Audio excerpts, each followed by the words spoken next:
قانتون کا مفہوم اور ایک اشکال کا جواب یہاں پر آیت کے اندر آ گئے نا کہ کل لہو قانتون، سب کے سب یا مکمل پوری کائنات خدا کی آگے کیا ہے؟ اطاعت گزار بنے بیٹھے ہیں۔ تو یہاں پر ایک سوال لازماً یہ ہوتا ہے کہ اگر پوری کائنات حکم خداوندی کے اوپر عمل پیرا ہے تو اس صورت میں دنیا کے اندر مسلمانوں سے زیادہ غیر مسلم ہے جو خدا کے حکم کی اطاعت نہیں کرتے، جن کو نہ نماز کا پتہ ہے، نہ روزے کا پتہ ہے، نہ وہ حج کرتے ہیں، نہ صدقہ خیرات، وہ اسلام کی جو صدقہ خیرات کی جو فوائد اور فضائل کو دیکھ کر دیتے ہیں۔ تو آخر یہ کیسے کہہ سکتے ہیں کہ قرآن کی سب خدا کی حکم کے آگے کیا ہے؟ سرنگون ہے، یا جنہوں نے اپنے گردن کو خدا کے آگے جھکایا ہوا ہے یا اطاعت خداوندی میں مصروف ہے۔ کائنات کے اندر کئی ایسے مسلمان لوگ ہمیں نظر آتے ہیں جو حکم خداوندی کی کیا ہے؟ نافرمانی کرتے ہیں۔ سوال سمجھو سا، قرآن کہتا ہے کہ کائنات کے اندر سب کی سب خدا کی اطاعت گزار ہے، لیکن ہمیں جو دکھائی دیتا ہے کائنات کے اندر کم سے کم 90% آبادی انسانوں کی ایسی ہے جو خدا کے حکم کی اطاعت نہیں کرتے۔ اب اس سوال کا جواب یا تو آپ یہ کہہ لیں کہ نعوذ باللہ قرآن کی اس آیت کے اندر کچھ مسئلہ ہے، یہ تو مسلمان کا عقیدہ ہے کہ قرآن کے اندر کوئی زیر زبر کا بھی غلطی نہیں ہے۔ پھر آخر اس کا جواب کیا ہوگا؟ تو اس کا جواب بالکل آسان ہے۔ در حقیقت کائنات کے اندر 2 نظام جاری ہے۔ اس کائنات میں کل کتنے نظام جاری ہیں؟ 2 نظام۔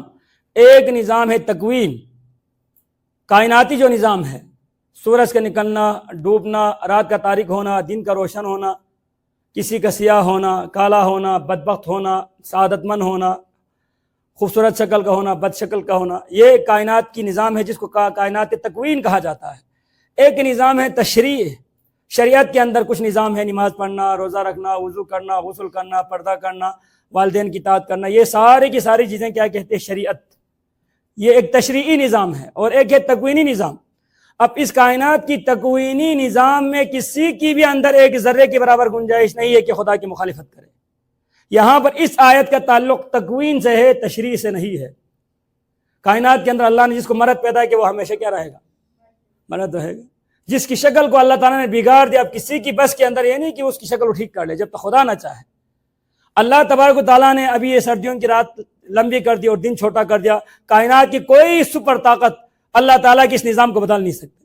انسان کی سر کے اوپر بال پیدا ہونا خدا کی ایک تکوین ہے۔ اب چاہے مسلمان ہو یا مشرک ہو، خدا کو ماننے والا یا خدا کا منکر ہو، سر کے اوپر بال پیدا ہو کے رہے گا۔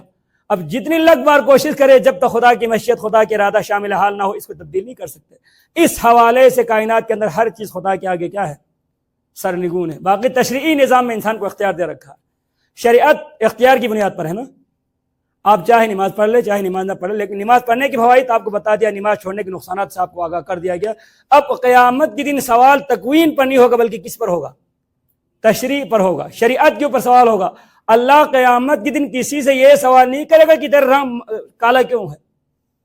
اگر کسی کی قد، اگر کسی نے اللہ تعالیٰ نے وہ چھوٹا کر دیا ہو، تگنے قد کا اگر کوئی آدمی ہو، تو قیامت میں یہ سوال قطعاً اس سے نہیں ہوگا کہ تیرا قد چھوٹا کیوں ہے۔ ہاں یہ سوال ہوگا کہ تو نے نماز کیوں نہیں پڑھی، روزہ کیوں نہیں رکھا، حج کیوں ادا نہیں کیے، زکوٰۃ کیوں نہیں دی۔